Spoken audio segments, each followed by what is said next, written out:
e chegou em casa sorrindo, bronzeado de um mês na Grécia, com sua amante puxando uma mala de luxo pelo piso de madeira, como um homem voltando ao reino que acreditava que sempre lhe pertenceria. Então ele olhou para a parede da sala e congelou. O retrato de casamento havia sumido. Em seu lugar, pendia uma enorme fotografia emoldurada de mim ao lado de outro homem, ambos sorrindo sob a luz dourada do entardecer no litoral de Angra dos Reis. E logo abaixo, montado em uma moldura preta como um troféu, um documento legal com apenas um nome como proprietário: o meu. Rafael Dumont gostava de fazer anúncios em público porque espaços públicos lhe davam controle. Se as pessoas estivessem olhando, ele se tornava charmoso, confiante, impossível de desafiar sem parecer emocional ou instável. Aprendi isso lentamente ao longo de 17 anos de casamento. Do mesmo jeito que as mulheres geralmente aprendem a verdade sobre os homens.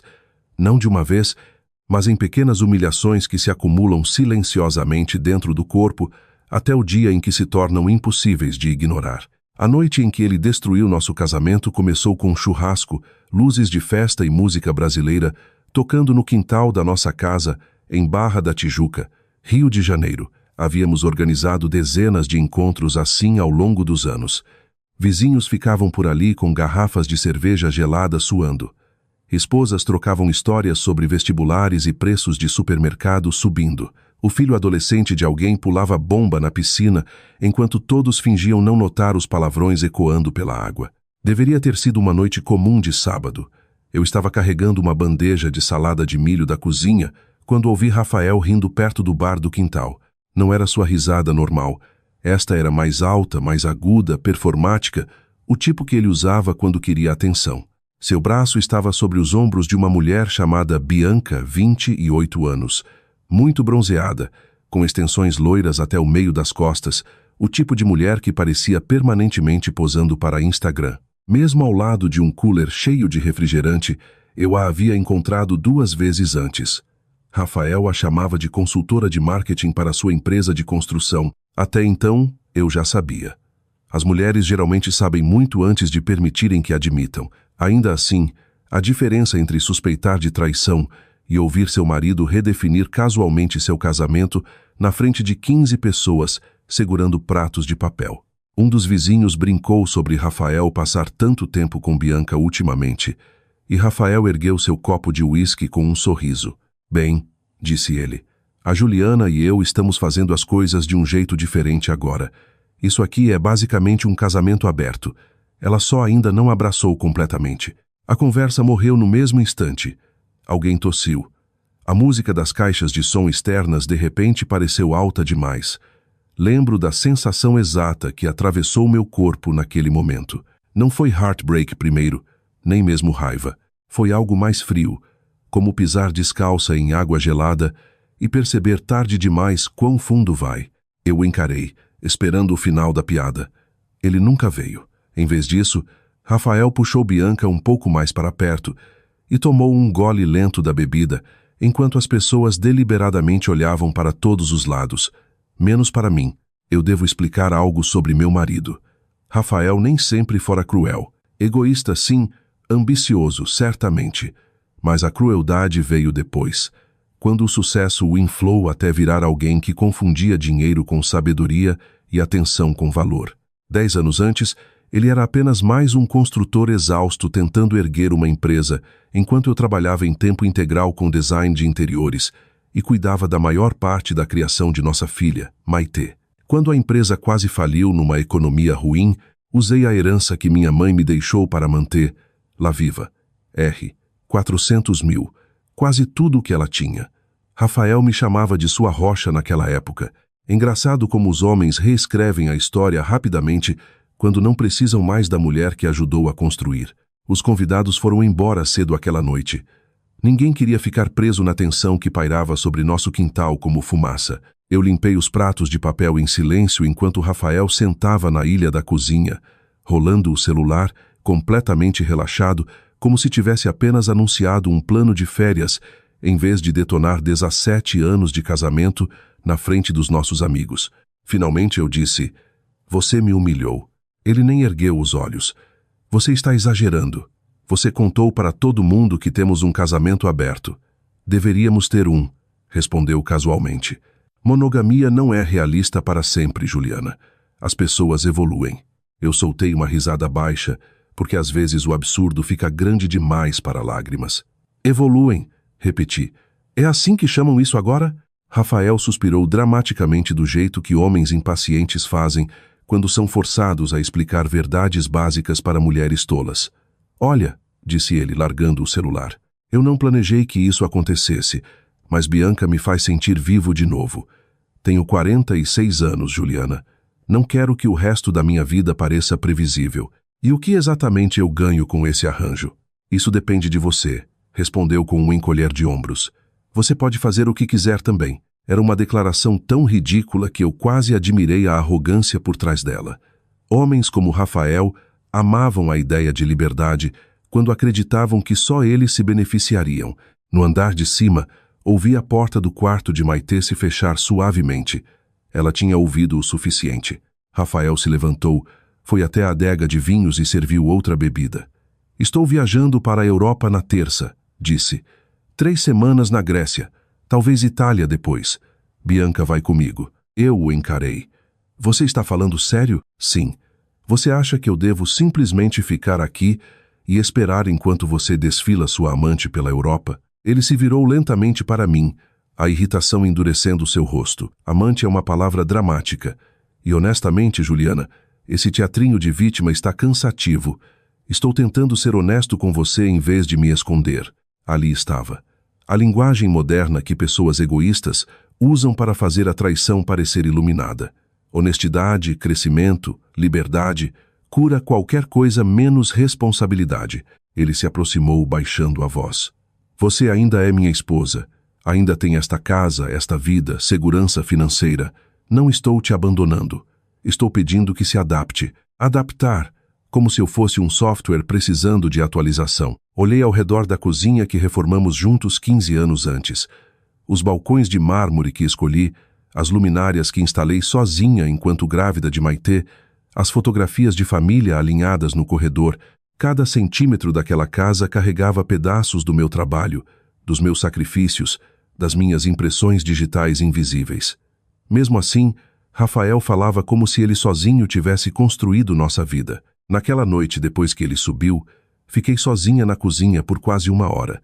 A geladeira zumbia baixinho. As luzes do quintal refletiam nas janelas escuras. Em algum lugar da rua, um cachorro latia na noite quente carioca. Então notei nosso retrato de casamento pendurado acima da lareira.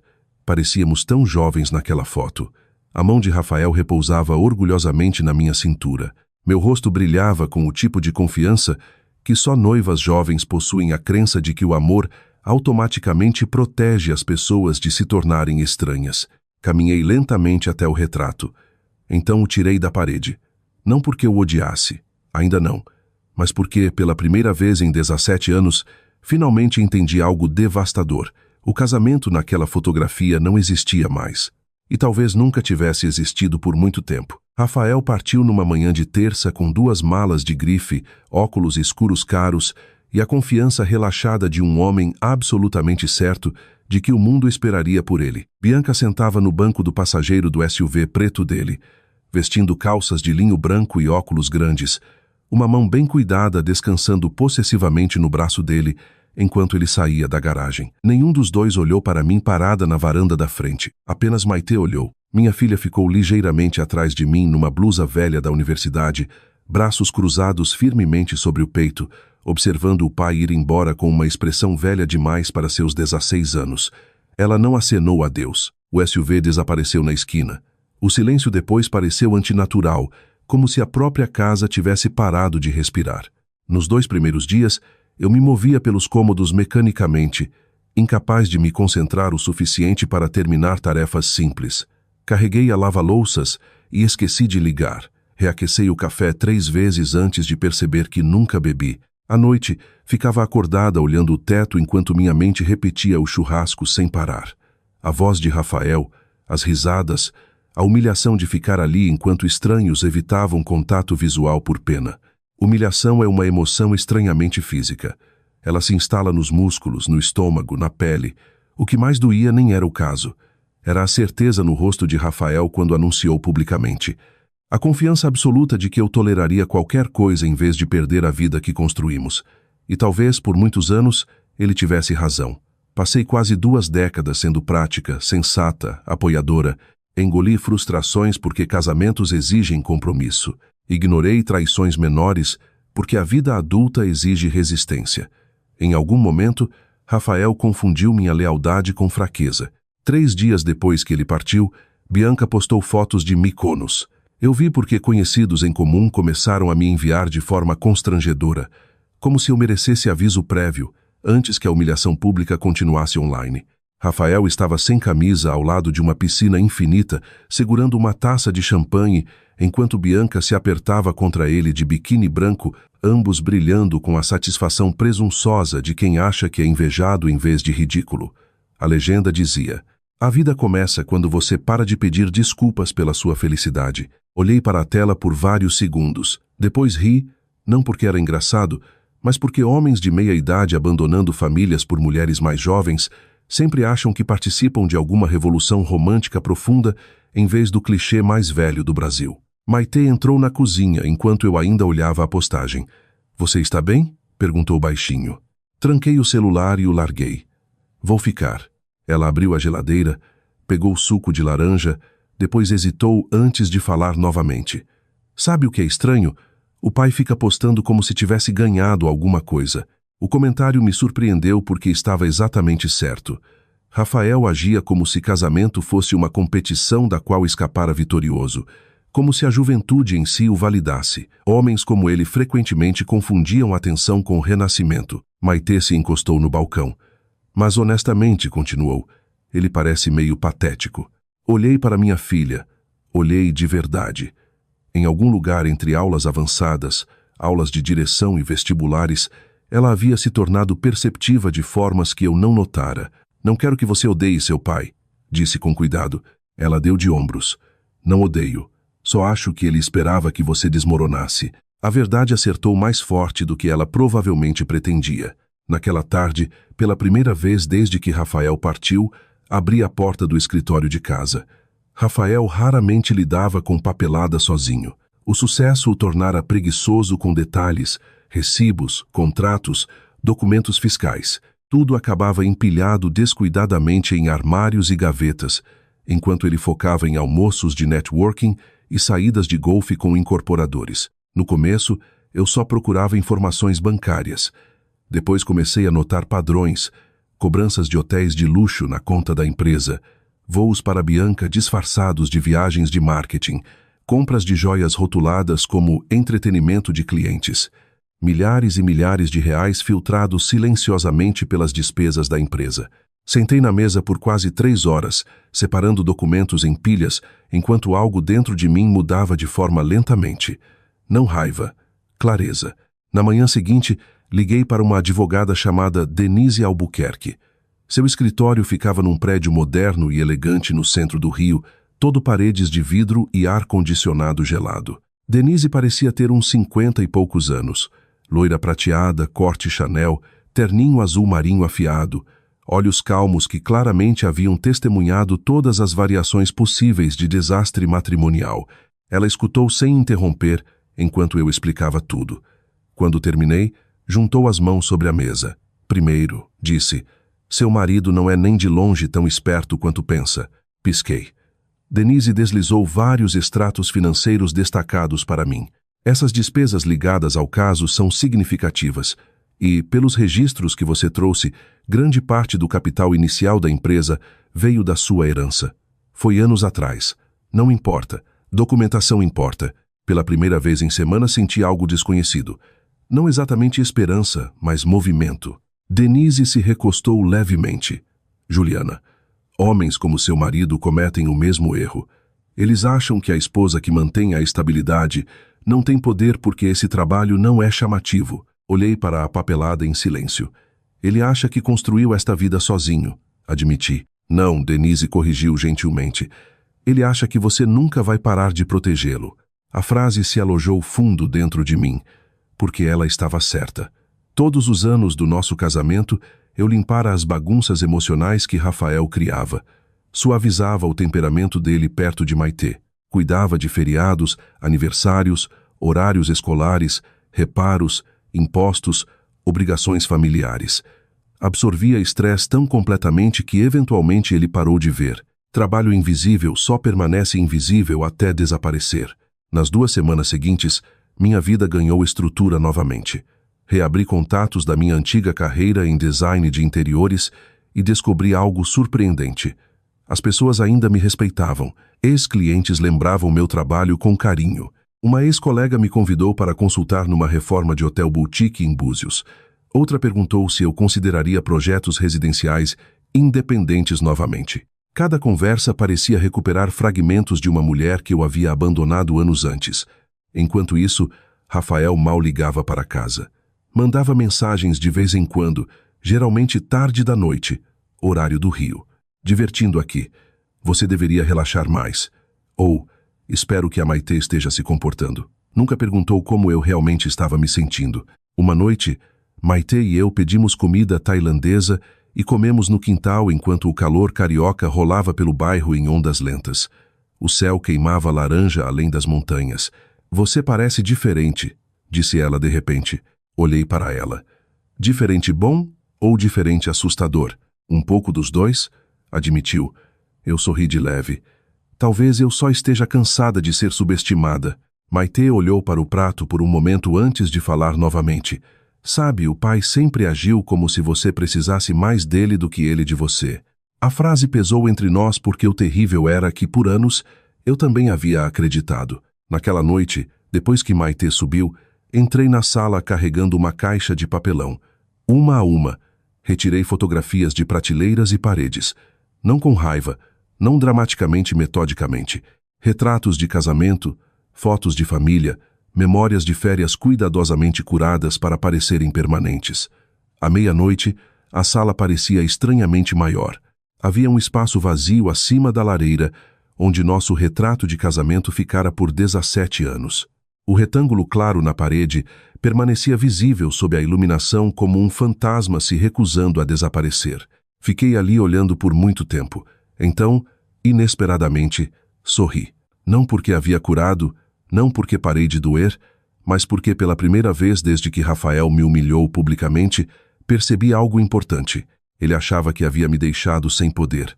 O que realmente fez foi me deixar sozinha tempo suficiente para lembrar quem eu era antes de construir toda a minha vida em torno dele. Na 3ª semana das férias europeias de Rafael, as pessoas do bairro pararam de fingir que não sabiam. Casos florescem no segredo.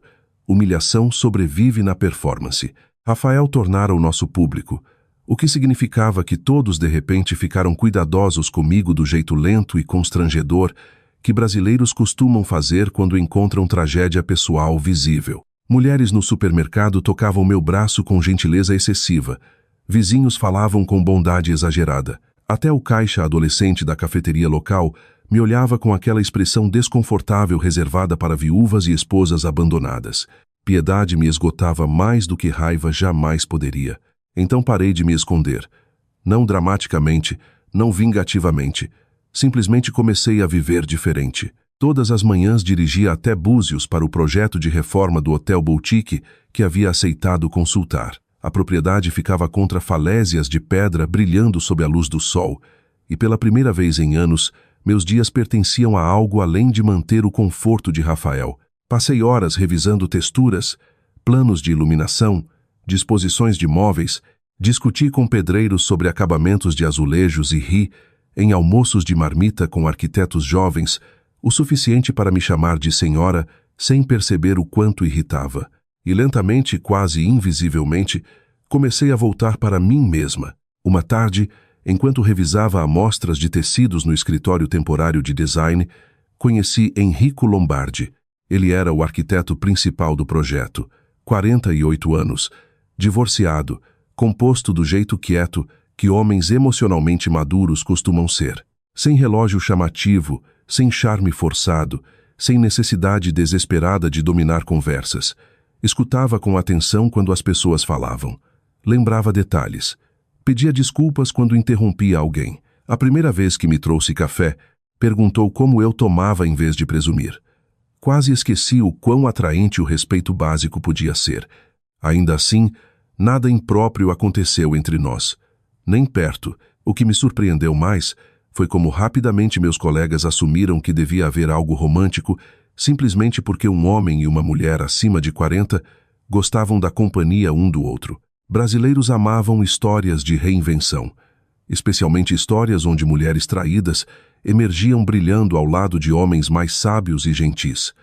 Mas minha verdadeira transformação tinha muito pouco a ver com romance. Tinha a ver com a raiva finalmente endurecendo em autorrespeito. Enquanto isso, Rafael continuava transmitindo sua crise de meia-idade online como um adolescente descobrindo liberdade pela primeira vez.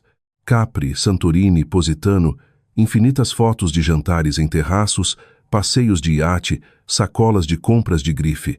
Bianca postava vídeos brindando com taças de champanhe, enquanto Rafael sorria ao lado dela com a confiança excessiva de um homem, tentando desesperadamente se convencer de que estava feliz. Às vezes, tarde da noite, eu estudava aquelas fotos com cuidado, não porque sentia falta dele, mas porque reconhecia algo trágico nelas. Rafael parecia exausto, não fisicamente, espiritualmente. O tipo de exaustão que vem de performar felicidade em vez de vivê-la. As pessoas imaginam vingança como destruição, gritos, copos quebrados, traições dramáticas devolvidas na mesma medida. Mas a vingança real, eu começava a entender, era muito mais silenciosa. A vingança real era indiferença. Era recuperar as partes de si que alguém convenceu você que estava velho demais, chato demais, dependente demais para sobreviver sem eles. 3 dias antes do retorno programado de Rafael, Denise me chamou ao escritório. Deslizou uma pasta sobre a mesa. Finalizei o acordo provisório de propriedade, disse. Abri a pasta lentamente, porque Rafael havia desviado fundos conjugais para o caso de forma tão imprudente e porque a entrada original da nossa casa traçava diretamente para minha herança.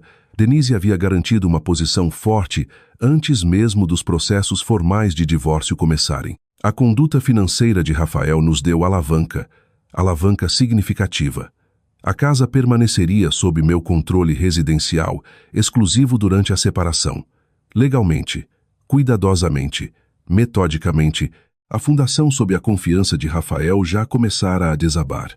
Ele vai enlouquecer, murmurei. Denise manteve a expressão calma. Não, ele vai perder a ilusão de que ações não têm consequências. Havia algo quase reconfortante na precisão dela. Sem crueldade, sem teatro, apenas responsabilidade. No caminho para casa, a luz do sol estendia dourado pela estrada enquanto o rock clássico tocava baixo nos alto-falantes.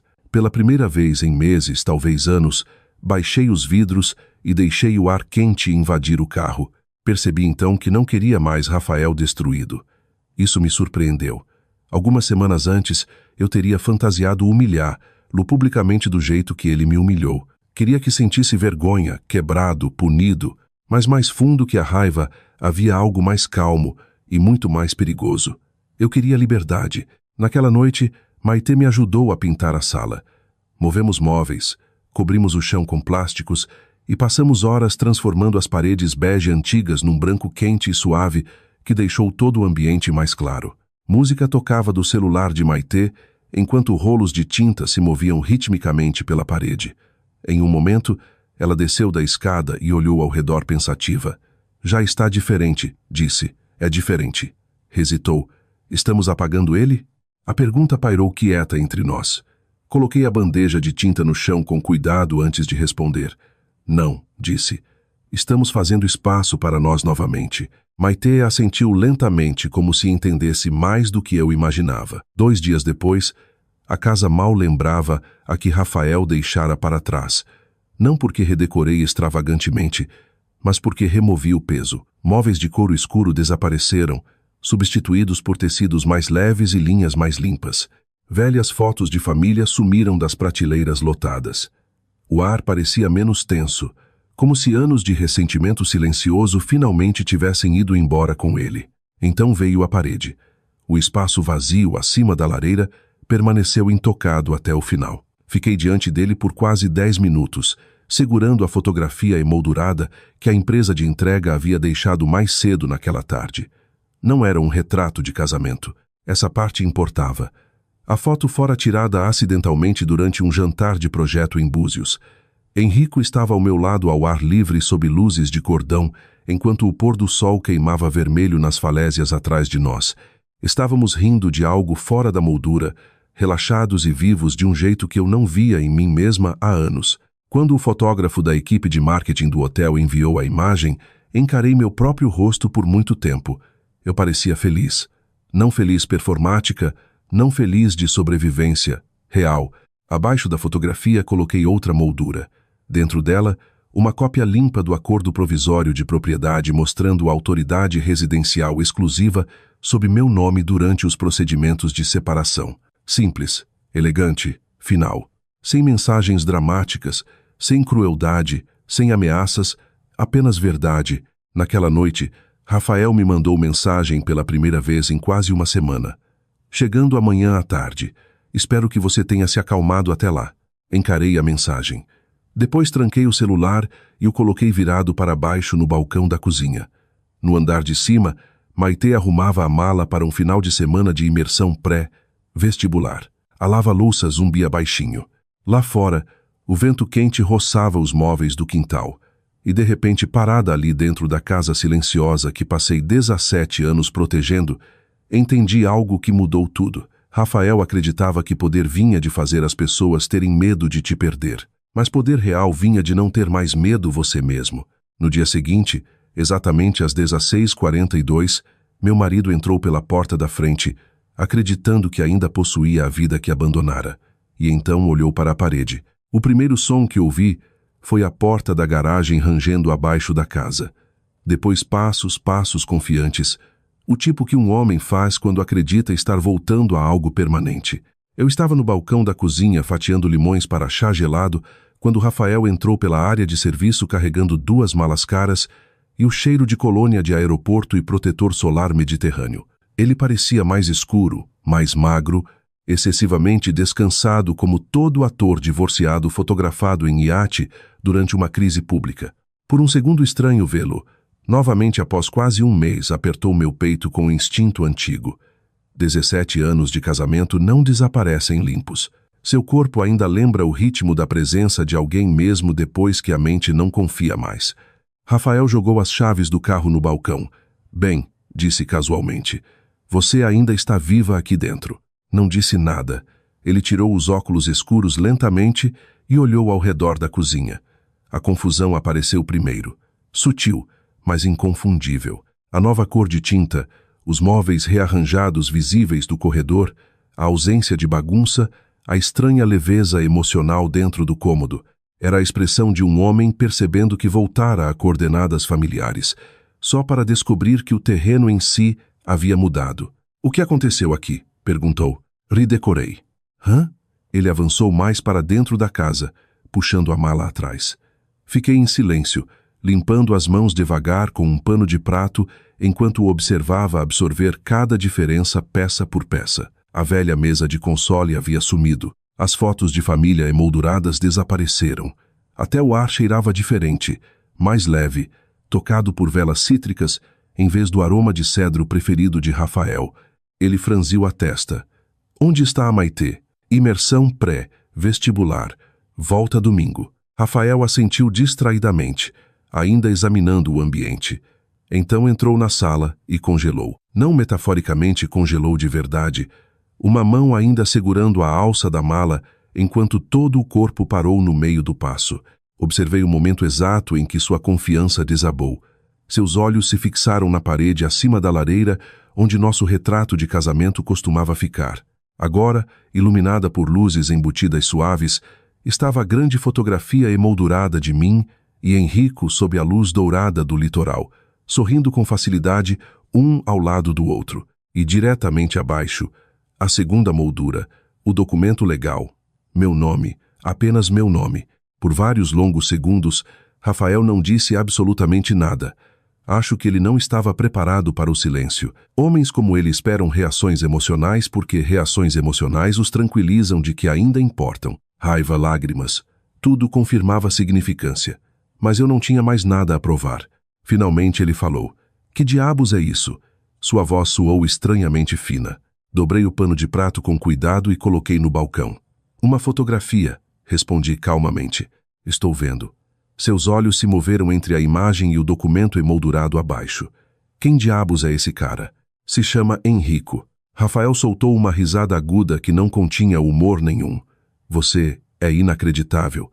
A acusação quase me divertiu.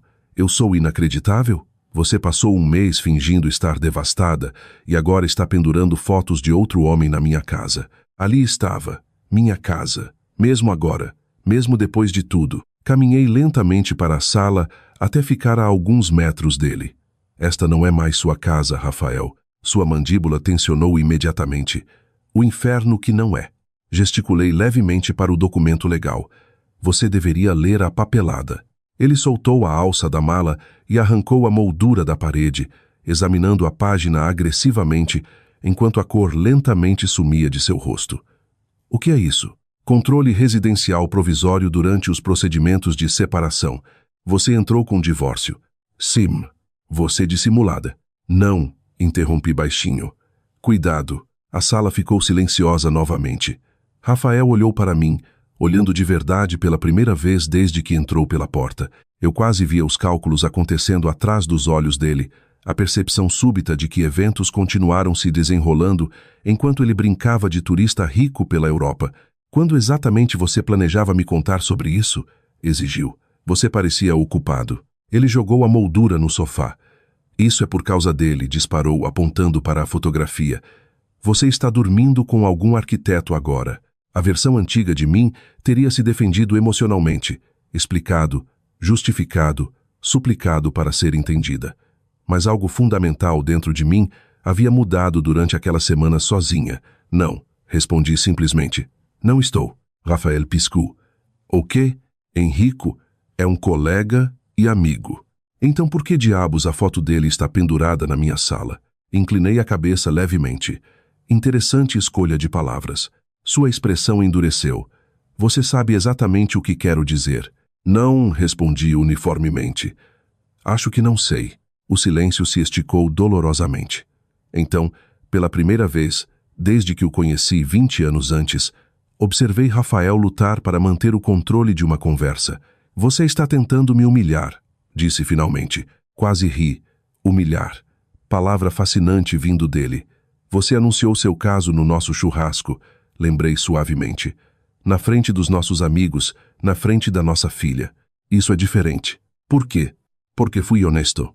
A hipocrisia pesou tanto entre nós que até Rafael pareceu ouvir depois que as palavras saíram de sua boca.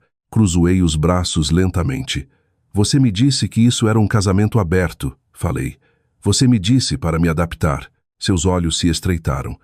"Isso não é a mesma coisa, e você sabe." Ali estava finalmente a verdade sob toda a linguagem moderna sobre liberdade, evolução e honestidade. Rafael nunca quis igualdade. Quis permissão. Permissão para trair sem consequências. Permissão para se sentir desejado enquanto mantinha a vida estável que passei anos construindo ao lado dele. Homens como Rafael chamavam isso de liberdade, porque egoísmo soava feio quando falado em voz alta. Ele olhou ao redor da sala novamente, mas dessa vez sua expressão carregava algo mais profundo que raiva. Medo. Porque pela primeira vez entendi a situação claramente. Eu não estava mais competindo por ele, estava deixando ele para trás. "Você realmente fez tudo isso enquanto eu estava fora", murmurou baixinho. "Sim, e você nem me ligou." A afirmação revelou mais do que ele pretendia. Ele genuinamente acreditava que eu passaria aquele mês correndo atrás dele emocionalmente enquanto viajava pela Europa com outra mulher. Sustentei seu olhar. "Você já foi embora, Rafael." Seu rosto tensionou levemente. "Não, eu fiz uma viagem." "Não", repeti calmamente.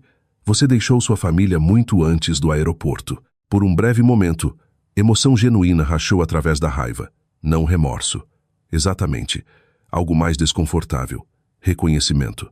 No andar de cima, uma tábua rangeu suavemente. Rafael olhou para a escada justo quando Maitê descia lentamente metade do caminho, mochila pendurada em um ombro. Ela havia voltado mais cedo da imersão com os pais de uma amiga e aparentemente ouvira o suficiente de cima para entender o que acontecia. Oi, disse Rafael constrangido. Maitê parou no meio da escada. Seus olhos se moveram para a fotografia na parede, depois para os documentos legais, então finalmente para o pai. A decepção no rosto dela o acertou mais forte que qualquer coisa que eu disse. Pai, perguntou baixinho, você realmente achou que a mãe ia ficar aqui para sempre enquanto você corria pela Europa com sua namorada? Rafael abriu a boca, fechou. Maitê balançou a cabeça lentamente. Você foi embora primeiro. Palavras simples, mas devastadoras. Rafael parecia de repente mais velho, parado ali no meio da sala, cercado por evidências de que a vida continuara evoluindo sem ele. A confiança que carregara pela porta da frente havia desaparecido completamente, agora substituída por algo oco e desorientado. Encarou mais uma vez a parede, a fotografia, o documento legal, o espaço vazio onde nosso casamento costumava existir. E pela primeira vez desde que todo esse pesadelo começou, meu marido finalmente entendeu a verdade. Ele havia confundido minha lealdade com dependência. E agora estava parado dentro das consequências desse erro. Depois que Maitê subiu, a casa ficou insuportavelmente quieta. Rafael permaneceu parado perto da lareira por vários segundos a mais, encarando o acordo de propriedade emoldurado como se a linguagem legal pudesse se rearranjar se olhasse com força suficiente. A luz do fim da tarde se estendia pelos pisos de madeira, em longos retângulos dourados, iluminando partículas de poeira, flutuando preguiçosamente no ar entre nós. Por anos, o silêncio dentro do nosso casamento me assustara. Agora me protegia. Rafael finalmente soltou a alça da mala e caminhou lentamente para a cozinha. Abriu a geladeira automaticamente, depois parou no meio do movimento, confuso com os recipientes desconhecidos e prateleiras reorganizadas. Pequenos detalhes o perturbavam mais do que queria admitir. A casa não o antecipava mais. Essa percepção parecia feri-lo de formas que documentos legais não conseguiam. Fechou a porta da geladeira com mais força que o necessário. Então é isso? Perguntou sem se virar. Você simplesmente decidiu tudo enquanto eu estava fora. Me encostei levemente no balcão. Não, disse calmamente. Você decidiu tudo no momento em que exigiu que eu aceitasse seu caso como condição para continuar casada. Rafael expirou bruscamente pelo nariz.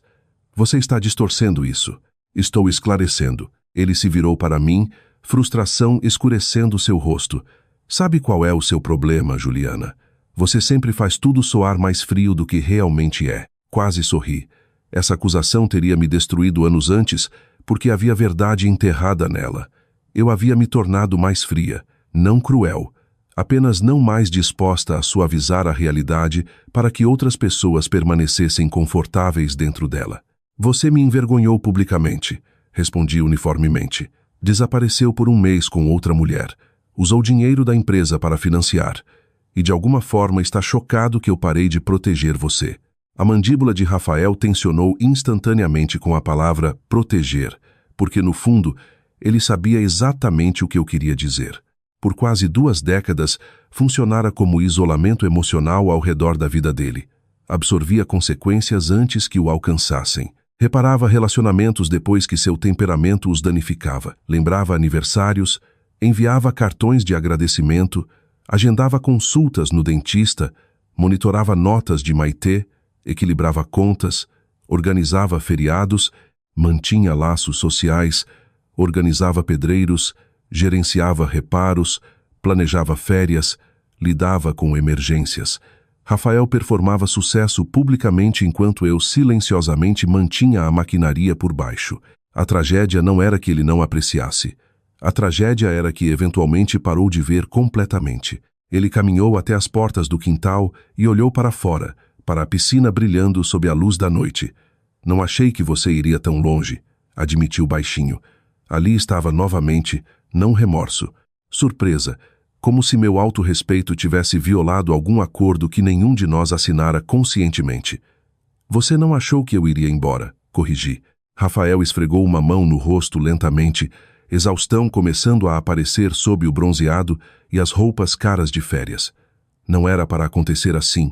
Estudei ele com cuidado. Homens de meia idade frequentemente acreditavam que infelicidade chegava de fora de suas vidas. Envelhecimento, rotina, responsabilidade, casamento. Perseguiam excitação porque excitação parecia mais fácil que confrontar a si mesmos. Casos se tornavam espelhos refletindo juventude temporariamente, mas espelhos sempre falham eventualmente. O que exatamente você achou que aconteceria? Perguntei. Ele me olhou impotente por um momento. Achei. Parou. Depois riu amargamente de si mesmo. Esse é o problema, murmurou. Eu não pensei. Ele não pensara. Rafael havia confundido apetite com verdade, atenção com significado, fuga com liberdade. E porque o mundo frequentemente recompensa homens confiantes muito antes de julgá-los, ele assumiu que consequências também o isentariam. Caminhei lentamente para a sala e sentei no sofá abaixo da fotografia emoldurada. Rafael permaneceu de pé a alguns metros, incerto agora, emocionalmente desarmado de formas que eu nunca testemunhara antes. Preciso que você entenda uma coisa, disse baixinho. Ele olhou para cima. Eu não te odeio. Claramente não era a resposta que esperava. Então por que isso parece punição? Porque responsabilidade sempre parece punição para quem esperava imunidade. Mas não disse isso em voz alta. Em vez disso, olhei para a parede acima da lareira. Quando você foi embora, continuei, achei que vingança significava te machucar de volta. Imaginei te humilhar do jeito que você me humilhou. Rafael não disse nada, mas em algum momento daquele mês, disse suavemente, percebi algo pior que te perder. Ele franziu a testa levemente. O quê? Percebi o quanto de mim mesma perdi tentando manter este casamento vivo. As palavras se assentaram pesadamente no cômodo. Lá fora, o vento do litoral sussurrava suavemente através das palmeiras ao redor do quintal. Em algum lugar do bairro, um cortador de grama zumbia fracamente contra o silêncio da noite. Rafael baixou lentamente na poltrona à minha frente. Pela primeira vez em anos, parecíamos duas pessoas comuns em vez de marido e mulher presos em papéis antigos. Nunca quis destruir nossa família, admitiu baixinho. Não, respondi. Você só achou que ela sobreviveria a qualquer coisa que fizesse com ela. Seus olhos caíram para o chão. Era a coisa mais próxima de honestidade que ele me oferecera em muito tempo. Nas semanas seguintes, nossa separação se desenrolou com menos drama do que a maioria esperava. Amigos ficavam esperando brigas aos gritos, colapsos públicos, guerra legal violenta. Em vez disso, a realidade chegou lentamente e desconfortavelmente. Rafael se mudou para um apartamento de luxo no centro, no começo ainda se agarrando a fragmentos do estilo de vida que associava ao sucesso. Mas a matemática do divórcio é bem menos glamourosa que fantasias de férias. Honorários advocatícios se acumularam. Contas empresariais apertaram sob revisão financeira. Gastos desnecessários de repente carregavam consequências.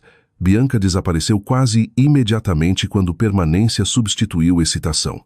Essa parte não me satisfez nem de longe tanto quanto uma vez imaginei.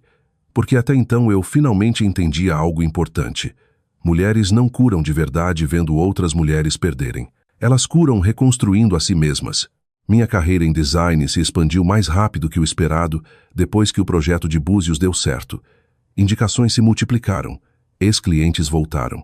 Em 8 meses, abri um pequeno estúdio independente de design no Rio, especializado em interiores modernos e quentes para espaços comerciais boutique e casas personalizadas. Nada enorme, nada cinematográfico, apenas meu. Maitê partiu para a universidade no outono seguinte, mais forte e sábia do que qualquer um de nós pretendia que se tornasse tão cedo na vida. Seu relacionamento com Rafael permaneceu educado, mas distante, moldado menos por raiva que por decepção. Traição muda as crianças também, especialmente filhas vendo como homens tratam mulheres que um dia prometeram amar. Quanto a Henrico, ele permaneceu exatamente o que sempre foi. Um bom amigo que entrou na minha vida numa temporada em que eu desesperadamente precisava de evidência de que bondade ainda existia. Nada mais, nada menos. Isso importava para mim porque me recusei a me tornar a imagem espelhada da coisa que me machucou. Quase um ano depois que Rafael voltou da Europa, ele passou pela casa uma tarde para pegar documentos fiscais antigos na garagem. Seu cabelo parecia mais grisalho, sua confiança mais quieta. A vida não o destruíra, mas finalmente o apresentara à humildade. Antes de ir embora, parou perto da parede da sala novamente. A fotografia de Henrico e eu havia sumido agora. Em seu lugar pendia uma imagem diferente. Maitê e eu descalças numa praia da Califórnia, ao pôr do sol durante o recesso dela. Ambas rindo contra o vento. Rafael encarou por vários segundos. Depois olhou para mim. Você parece feliz, disse. E pela primeira vez em muito tempo, a resposta veio fácil. Estou. Não porque ele sofreu. Não porque ganhei. Mas porque em algum lugar dentro de toda aquela humilhação e dor, finalmente parei de medir meu valor pela capacidade de outra pessoa de me escolher. Rafael assentiu lentamente, como se entendesse algo tarde demais para mudar. Depois saiu em silêncio. Tranquei a porta atrás dele e fiquei sozinha no silêncio pacífico da casa que um dia construímos juntos, exceto que agora finalmente parecia lar. Às vezes as pessoas acham que poder significa ter a liberdade de trair os outros sem consequências. Mas poder real, o tipo que dura, vem de ir embora com a dignidade intacta depois que alguém tentou te convencer de que você não era nada sem eles. E talvez essa seja a vingança mais cruel de todas. Curar tão completamente que a pessoa que te quebrou não reconhece mais a versão de você parada na frente deles.